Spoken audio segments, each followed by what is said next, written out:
Friends, welcome back to my channel Pratima's life and living और मैं हूं प्रतिमा। फ्रेंड्स, आज का रिक्वेस्टेड वीडियो आप लोगों के लिए मैं लेकर आ गई हूं।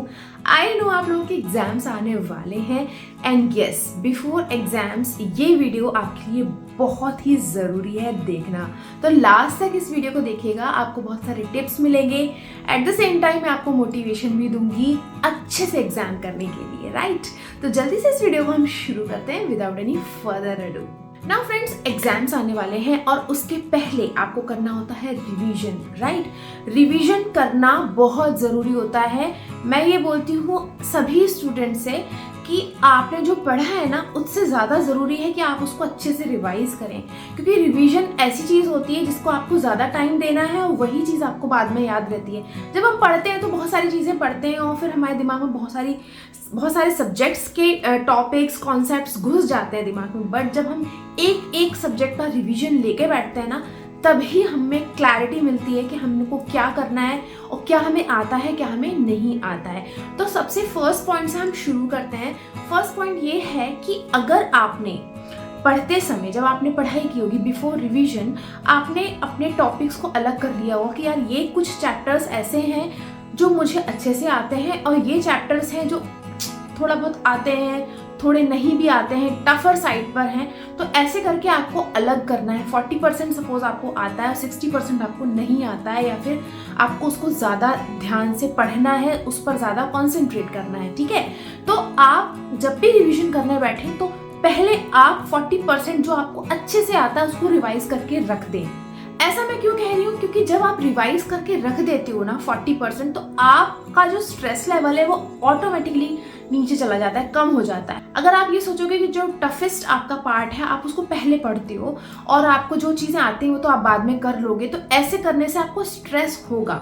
अगर आप 40% वाला जो आपको अच्छे से आता है उसको आप पहले करके रिवाइज करके रख दो, उसके बाद आप फोकस करो आपके 60% जो आपको या तो नहीं आता है या फिर जिस पर आपको ज़्यादा ध्यान देना है, या बहुत सारा ऐसा मटेरियल जो काफ़ी कंफ्यूजिंग है जिसको बहुत ज़्यादा अच्छे से ध्यान से पढ़ना है, तो उसके ऊपर आप बाद में जाओ, ठीक है ना? जब आप रिवीजन करने बैठे हो ना, तो आपको ये ध्यान में रखना है कि जो भी टॉपिक आप लेके बैठे हो या जो भी चैप्टर आप लेके बैठे हो उसके बारे में आपको बहुत डिटेल में पढ़ाई नहीं करनी है, नहीं तो आपका पूरा समय इसी में निकल जाएगा और आप अपना टारगेट अचीव नहीं कर पाओगे। सपोज कि आपको एक दिन में 4 चैप्टर या कई बार ज़्यादा चैप्टर्स होते हैं, तो 8 से 9 चैप्टर्स भी आपको रिवाइज करने होते हैं या 6 से 7 रिवाइज करने होते हैं। आपको ये ध्यान रखना है कि आप उस टॉपिक के बारे में पढ़ लो, जैसे उसकी डेफिनेशन है वो आपने पढ़ ली ना, उसके कुछ पॉइंट्स हैं, सब पॉइंट्स जो हैं उसके 8 या 10, 6 या 7 जो भी हैं, उनको आप अच्छे से समझ लो और याद कर लो, लर्न कर लो कि इसके ऊपर इस पे बेस्ड 6 या 7 पॉइंट्स हैं या 10 पॉइंट्स हैं, ठीक है? वो पॉइंट्स को आपको बिल्कुल हाईलाइट करके लिखना है, उसके बाद एक लाइन छोड़ के उसको इलेबोरेट करना है क्वेश्चन पेपर में। तो जब एग्जामिनर चेक करता है ना, तो बहुत उसको क्लियर दिखता है कि आपने ये टॉपिक लिया, उसके ऊपर आपने डेफिनेशन लिखी, देन उसके ऊपर जो 8 या 10 पॉइंट्स थे वो पॉइंट्स आपने बिल्कुल अच्छे से क्लियर लिखे हैं, वहीं आप सारे नंबर पा जाते हो, क्योंकि एग्जामिनर को वही चाहिए। और अच्छे से बताती हूँ, अगर आपका साइंस सब्जेक्ट है या फिर आपके ऐसे कोई सब्जेक्ट है जिसमें ग्राफ्स रहते हैं, जैसे इकोनॉमिक्स वगैरह हैं, तो आप graphs, chemical equations, diagrams, charts, इन पर बहुत अच्छे से ध्यान दो, क्योंकि ये बहुत अच्छे से आपको मार्क्स दिला सकते हैं। यही जो चीज़ें होती हैं ना, एकदम से दिखती हैं एग्जामिनर को, ये आपने बिल्कुल सही लिखा है। अगर वो सही है तो फिर सब कुछ सही है, उसको बहुत ज़्यादा डिटेल में वो चेक नहीं करेगा, क्योंकि जब आपने ऊपर की चीज़ें सही लिखी हैं तो अंदर भी आपने उसको अच्छा इलेबोरेट किया होगा। तो जब आप रिवाइज करने बैठो ना, तो वो पॉइंट्स को पढ़ो, बहुत ज़्यादा डिटेल स्टडी में मत जाओ, नहीं तो पूरा दिन आपका चला जाएगा और आपको लगेगा कि यार मैं तो बस इतना ही पढ़ पाई, इतना सा ही टॉपिक पढ़ पाए हम। तो ऐसा नहीं होना चाहिए। आपको एक टॉपिक लेना है, देन उसके पॉइंट्स पर आपको ध्यान रखना है और आगे बढ़ते जाना है। डायग्राम्स पे अच्छे से ध्यान देना है और चार्ट्स एंड इस केमिकल इक्वेशंस को तो बिल्कुल देना ही है। नाउ आई नो कि आप लोग पूछोगे मुझसे कि पॉइंट्स को कैसे याद रखें। तो देखिए क्या होता है, जब भी आप कोई टॉपिक लेके बैठते हो या कोई चैप्टर लेके बैठते हो और आपको लगता है कि इस चैप्टर में मुझे ये सबसे ज़्यादा टफ लग रहा है, बेस्ट तरीका ये है कि आप एक ब्लैक बोर्ड या फिर वाइट बोर्ड अपने आसपास रखो और आपको जिस टॉपिक के बारे में भी लग रहा है ना कि यार मुझे थोड़ा सा समझ नहीं आ रहा है या फिर थोड़ा कच्चा पढ़ा है मैंने, तो आपको क्या करना है, उसके बारे में आपको उस ब्लैक बोर्ड पे तुरंत ही लिख कर देखना है, या डायग्राम एक रफली बनाकर देखना है। फटाफट से आप एक रफ डायग्राम बना लो, उसके बारे में थोड़ा सा मतलब ब्रीफ में लिख लो उसको, उसके कुछ पॉइंट्स लिख लो जिसकी वजह से आपको वो टॉपिक ध्यान रहेगा, है ना। तो जब भी आप एग्जाम में अटेम्प्ट करोगे ना ऐसा कोई क्वेश्चन, तो आपको याद आ जाएगा, आप रिकॉल कर पाओगे कि यार ये मैंने पढ़ा था और इसको मैंने ब्लैक बोर्ड पे भी लिखा था। क्योंकि होता है ना कुछ क्वेश्चंस ऐसे होते हैं जिनके बारे में हमको पता होता है कि यार ये तो डेफिनेटली आ सकता है एग्जाम में, बहुत बहुत ज़्यादा इंपॉर्टेंट है, वेरी वेरी इंपॉर्टेंट वाला क्वेश्चन है ये। यहाँ पर बहुत ही इंपॉर्टेंट चीज़ मैं आपको बताऊंगी कि जो भी आप पढ़ते हो ना, अगर आप उसको विजुअली पढ़ते हो या फिर उसको सुनते हो, कई लोग क्या करते हैं कि कोई टॉपिक हमको समझ में नहीं आता तो उसका हम इंटरनेट पे उसके हम ग्राफिक्स निकाल के पढ़ते हैं, या फिर हम उसका पॉडकास्ट सुनते हैं, तो उससे हमको बहुत जल्दी याद होता है। वो एक बेस्ट तरीका होता है। अगर छोटे बच्चे हैं और उनकी मदर्स उनको पढ़ा रही हैं सपोज, तो उनको है ना पिक्चर स्टडी करवाइए आप, पिक्चर की हेल्प से आप उस टॉपिक को समझाइए तो उनको जल्दी समझ में आएगा। सपोज कि आप ट्री के बारे में समझा रहे हैं अपने बच्चे को, तो आप एक ट्री बनाएंगे, फिर आप उसको हाईलाइट करके बताएंगे कि देखो ये ब्रांचेस होती हैं, ये स्टेम होते हैं, ये रूट्स होते हैं, ये फ्लावर होता है। तो ऐसे आप उनको पिक्चर स्टडी कराते हो ना, तो उनके दिमाग में जल्दी वो बात बैठती है, बजाय इसके कि आप उसको वर्बली पढ़ा रहे हो। वर्बली पढ़ाने में बच्चा भूल सकता है कि हाँ स्टेम क्या होता है, अच्छा फ्लावर क्या होता है, ये होता है। लेकिन पिक्चर स्टडी में उन विजुअल जो स्टडी होती है ना, वो बहुत काम करती है, चाहे वो बड़े बच्चे हों चाहे छोटे बच्चे हों। मैं सभी से बोलना चाहूँगी कि आप लोग इंटरनेट पे भी सर्च कर सकते हो, बहुत सारी चीज़ें पिक्चर स्टडी में भी है, विजुअल पे भी है, वीडियोज़ के थ्रू भी है। तो आप उनको सुन के या फिर देखकर अपने टॉपिक को अच्छे से समझ सकते हो। बस इतना ध्यान आपको रखना है कि किसी एक टॉपिक के बारे में आप ढूंढ रहे हो, पता चला इंटरनेट पे, तो आप पूरा दिन मत लगा दो, आप फटाफट से उसको सर्च करो और उसके बारे में पढ़ो और आगे बढ़ो। कई लोग क्या होता है कि एक टॉपिक पे बैठ जाते हैं, फिर उसको बहुत ढूंढते रहते हैं, फिर दूसरी चीज़ों में लग जाते हैं, डाइवर्ट हो जाता है उनका माइंड। वो चीज़ आपको नहीं करनी है, उसको अवॉइड करना है, राइट। तो मैंने जो वो बात बोली ना कि आपको ब्लैक बोर्ड पर डायग्राम बनाना है और आपको एक रफली बनाकर या कुछ पॉइंट्स लिखकर दिमाग में उसको बिठाना है कि ये चीज़ें हैं, ये पॉइंट्स हैं इससे रिलेटेड, वो इसलिए काम करती है क्योंकि विजुअल जो स्टडी कर रहे हो ना, आप उसको देख रहे हो कि आप लिख रहे हो, समझ के लिख रहे हो, तो ये चीज़ें बहुत आगे काम करती है ना। इसके आगे अगर हम बढ़ते हैं तो मैं आपको बताऊंगी कि जैसे कई बच्चे ऐसे होते हैं जो सेल्फ स्टडी करते हैं और उनके पास कोई और नहीं होता उनको समझाने के लिए, या फिर उनकी मदर्स या उनके कोई पेरेंट्स उनको समझाते नहीं है या पढ़ाते नहीं है, ठीक है, उनको खुद को पढ़ना है, वो कोचिंग भी नहीं जा रहे। तो आप कैसे करोगे, कैसे आप समझोगे कि आपको ये टॉपिक समझ में आया है, आप ग्रैस्प कर पाए हो कि नहीं। तो उसका बेस्ट तरीका ये है कि कोई भी कॉन्सेप्ट को आप लेके चलो, कोई भी टॉपिक आप लो, पढ़ो उसको, और उसके बाद आपको खुद को समझाना है। जैसे आप एग्जाम के पहले रिवाइज कर रहे हो ना, तो आपने एक टॉपिक लिया या एक चैप्टर लिया, तो आपने ये चीज़ पढ़ ली, ये तो आपको सपोज आती है, उसके बाद वाला आपको लग रहा है कि थोड़ा सा टफ है यार, कहीं ये लाइन ना भूल जाऊँ, कभी ये लाइन ना भूल जाऊँ, ये पॉइंट जो इम्पोर्टेंट पॉइंट है ये ना भूल जाऊँ। तो आपको क्या करना है, पहले आपको पूरा पढ़ना है, फिर आपको खुद को समझाना है। जब हम खुद को समझाते हैं ना, तो वो चीज़ हमारे दिमाग में बहुत अच्छे से बैठ जाती है। बहुत ध्यान में रख के आपको टॉपिक को पढ़ना है, फिर खुद को समझाना है, वो पक्का हो जाएगा, इतना ज़्यादा पक्का हो जाएगा ना वो टॉपिक कि आप भूलोगे नहीं उसको कभी भी। अगर आपके भाई बहन हैं तो आप उनको भी समझा सकते हो, बट कई बार क्या होता है कि हमारे जो सिबलिंग्स होते हैं वो हमारे मतलब नहीं इंटरेस्टेड होते कि हमारी बात को सुने। बेस्ट तरीका है आप खुद को समझा लो। सो बेसिकली आपको क्या करना है, आपको एक स्टोरी लाइन बनानी है। जैसे कि आप एक पिक्चर को देखकर आते हो ना, और उस पिक्चर के बारे में आपको बताना होता है। सपोज कि कोई पिक्चर का टाइटल ये है, सपोज कोई भी टाइटल ले लीजिए आप, दिलवाले दुल्हनिया ले जाएंगे, ये टाइटल ले लीजिए। तो आप उसके बारे में एक मोटा मोटा बता पाते हो ना कि ये picture, this picture is all about this, है ना, उसकी थीम बता पाते हो ना। तो ऐसा क्यों बता पाते हो, क्योंकि आप उसको विजुअली भी देखकर आए हो, सुनकर भी आए हो। तो ये जो मैंने चीज़ बताई ना आपको कि पहले आपको इजी चीज़ निपटानी है, उसके बाद आपको टफ चीज़ पर जाना है, देन आपको पिक्चर स्टडी करनी है, आपको डायग्राम्स पे ध्यान देना है, आपको ब्लैक बोर्ड पे उसको लिखकर या बनाकर देखना है अगर आपको टफ लगता है, और आपको खुद को समझाना है। ये सारी चीज़ें मैं इसलिए बता रही हूँ कि इनसे वो टॉपिक जो है आप अच्छे से ग्रैस्प कर पाओगे। और किसी भी टॉपिक के बारे में आपको एक थीम लाइन, आप उसकी एक स्टोरी लाइन आपको पता होनी चाहिए, और अगर आपको स्टोरी लाइन उसकी पता है तो आप उसके बारे में बहुत अच्छे से इलेबोरेट कर सकते हो एग्जाम में, और इस तरीके से आप कंप्लीट करते जाओगे अपने चैप्टर्स 1 बाय 1। आप है ना फ्लैश कार्ड्स भी बना सकते हैं। आप छोटी छोटी जो चिट्स आती हैं, स्टिकी नोट्स जो आते हैं, उन पर आप वो टॉपिक्स लिखकर अपनी वॉल पर या फिर नोटिस बोर्ड पर आप लगा दीजिए। और जब भी आप घूमते फिरते रूम में इधर उधर घूमोगे तो वो टॉपिक या उसके ऊपर पॉइंट्स जो आपने लिखे हुए हैं उस स्टिकी नोट्स पर, वो आपको दिखते रहेंगे, फ्लैश होते रहेंगे, तो आपको वो दिमाग में बैठता जाएगा। ये बहुत अच्छा तरीका होता है किसी भी टॉपिक के बारे में अपन को ध्यान में रखने के लिए।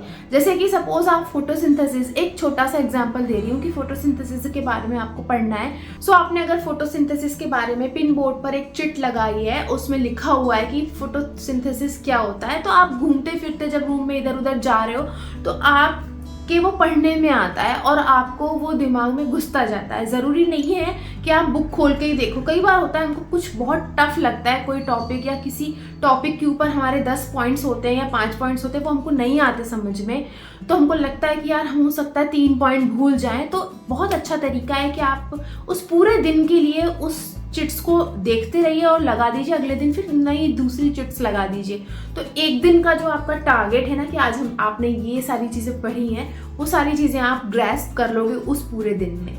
क्योंकि जब आप रिवाइज करोगे तो ऐसा तो नहीं होगा कि एक दिन में आपने एक ही चैप्टर रिवाइज किया एग्जाम्स के पहले। आप एक दिन में 3 से 4 या 5 चैप्टर्स रिवाइज करोगे या उससे ज़्यादा चैप्टर्स रिवाइज करोगे, राइट। तो उन सारे चैप्टर्स में कुछ जो टफ पॉइंट्स आ रहे थे जब आप गो थ्रू हो रहे थे उन चैप्टर्स से, तो आपको जो जो टफ लग रहा था कि यार ये मुझे पता नहीं याद रहेगा कि नहीं, तो उसकी अगर आपने चिट या नोट बना के लगाया हुआ है, तो ऐसे करके आप 8 या 10 नोट्स जो आपको टफ लग रहे थे वो लगाए हुए पूरे दिन में, तो आपको ध्यान रहेगा कि यार 5 चैप्टर मैंने पढ़े थे, उनमें ये सारी चीज़ें टफ थी जो मुझे ध्यान में रखनी है, और उनकी चिट्स आप लगा के रखिए। और हाँ, बहुत ही इंपॉर्टेंट चीज़ बताती हूँ कि जो भी चीज़ें ये आप कर रहे हो ना, चिट्स लगा रहे हो, रिवाइज कर रहे हो, तो एग्जाम्स के पहले कर रहे हो आप। जब आपका वो एग्जाम आएगा और उसकी 1 या 2 दिन की छुट्टी होगी ना, तो उस टाइम पर आपको कैसे याद रहेगा कि यार आपने जो 15 चैप्टर पढ़े थे उनमें से टफ चीज़ें कौन कौन सी थी और कौन कौन सी चीज़ों का आपने ध्यान से पढ़ा था और उसकी आपने चिट्स लगाई थी, है ना। तो उसका बेस्ट तरीका ये है कि जब आप रिवाइज करते हो और उसकी चिट्स लगाते हो, जैसे आज आपने 5 चैप्टर रिवाइज किए और उसकी चिट लगाई, तो उसकी एक फ़ोटो खींच के रख लीजिए आप मोबाइल में। तो क्या होगा, जब वो एग्ज़ाम आएगा ना और एग्ज़ाम के पहले आप उसको रिवाइज करोगे, फाइनल रिवीजन जो आप करोगे, तब आप वो मोबाइल में स्क्रॉल करके देख सकते हो कि यार हाँ, इस टॉपिक पे मैंने चिट्स लगाई थी और ये टॉपिक मुझे ध्यान से देखना है। तो फिर से आपको वो चीज़ें रिकॉल करने के लिए या समझने के लिए बुक को पलटना नहीं पड़ेगा बार बार। आपको पता रहेगा कि 5 या 10 चैप्टर्स में मुझे ये जो 10 या 8 चीज़ें थी, इन पर मुझे अच्छे से फोकस करना है। आप समझ रहे हैं। तो आप उसकी फ़ोटो खींच के मोबाइल में रख सकते हैं और एग्ज़ाम के 1 दिन पहले या 2 दिन पहले, जितनी भी आपकी छुट्टियाँ रहती हैं, उस टाइम पर आप उसको फटाफट से एक बार देख सकते हैं, तो वो बहुत जल्दी आपके दिमाग में बैठेगा। नाउ एग्जाम्स हैं और आपको रिवाइज तो करना ही है, पढ़ना ही है पूरे दिन। पर क्या होता है कि पूरे दिन अगर आप रिवाइज करते जा रहे हो तो एक टाइम ऐसा आता है कि जब आपको लगता है, मतलब आपको मोनोटोनस लगने लगता है कि यार कब से आप पढ़े जा रहे हो। तो क्या करना चाहिए, पढ़ना तो पड़ेगा ही। तो बेस्ट तरीका ये है कि आप जैसे आप रिवाइज करो, 4-5 चैप्टर आपने रिवाइज कर लिए, उसके बाद आप थोड़ा सा उसमें चेंज लाओ।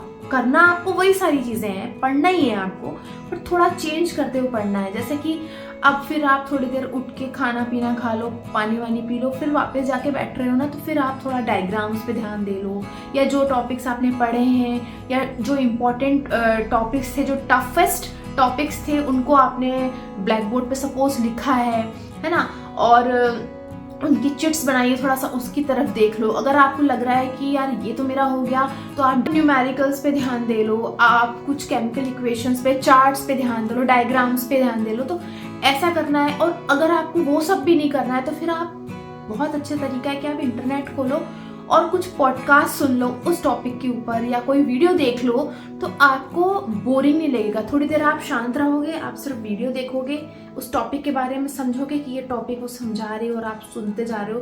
पढ़ाई तो हो ही रही है आपकी, लेकिन आप मोनोटोनस फील नहीं करोगे, है ना, किसी भी टॉपिक के बारे में। तो इस तरीके से आपको चेंज करते हुए पढ़ना है। ध्यान रहे कि बहुत सारे लोग क्या करते हैं कि लिख लिख के पढ़ने के चक्कर में बहुत ज़्यादा टाइम वेस्ट कर देते हैं। अगर आपको लिख लिख के ही पढ़ना है तो जो मैंने आपको फर्स्ट तरीका बताया था, किसी भी टॉपिक के बारे में आपको बहुत ब्रीफ में लिखना है और उसके आपको कुछ 8 या 10 पॉइंट्स लिख के छोड़ना है। ये नहीं कि आप उसके बारे में इलेबोरेट करे जा रहे हो या फिर आप बहुत डिटेल में पढ़े जा रहे हो, क्योंकि वो तो आपने पढ़ाई के टाइम पे पढ़ ही लिया है ना। तो थोड़ा सा उसको शॉर्ट करके और अपना इंटरेस्ट बनाए रखते हुए आपको उन टॉपिक्स को कंप्लीट करना है। सो बेसिकली बात यहाँ पर आकर रुकती है कि देखिए, आपको पढ़ना तो सब कुछ है, पूरे दिन पढ़ना है। एग्जाम में आपको बिल्कुल भी रेस्ट नहीं लेना है, क्योंकि आपके पास टाइम ही नहीं है इतना।